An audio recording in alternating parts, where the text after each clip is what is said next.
Assalamualaikum warahmatullahi wabarakatuh.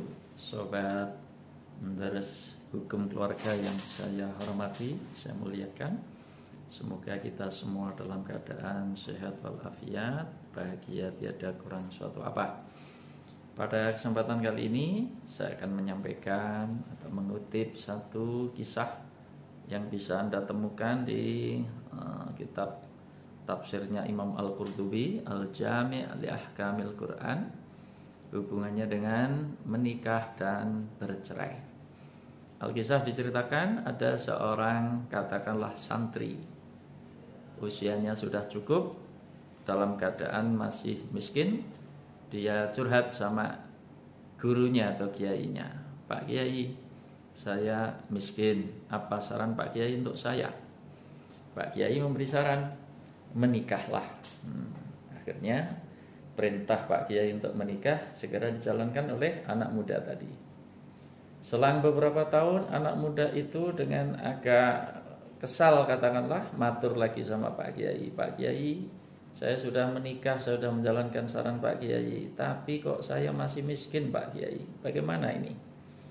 Akhirnya Pak Kiai memberi saran lagi, "Kalau begitu sekarang kamu bercerailah." Tentu anak muda tadi agak heran atau agak jengkel mungkin, kok saya kayak dipermainkan. Akhirnya anak muda tadi komplain, bertanya, "Gimana Pak Kiai? Dulu saya miskin, Pak Kiai suruh saya menikah. Tapi ketika saya lapor saya masih miskin, Pak Kiai sekarang malah menyuruh saya bercerai. Kenapa?" Dengan tersenyum Pak Kiai menjawab, "Ketika kamu dulu miskin, aku suruh menikah, barangkali kamu termasuk ahli ayat ini, iyakunu fuqara'a yughnihimullahu min fadli."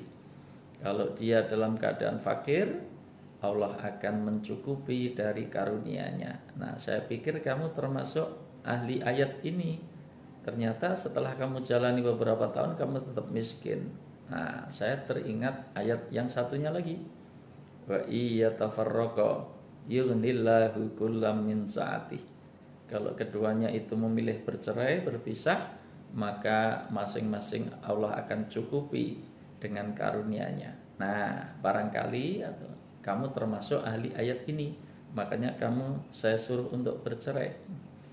Nah, dari riwayat singkat ini bisa kita petik beberapa hal. Yang pertama, secara normatif ada landasan teologis. Orang menikah dijanjikan kecukupan atau kekayaan, ada ayatnya. Bahkan Ibnu Mas'ud pernah mengatakan, iltamisul ghina fin nikah.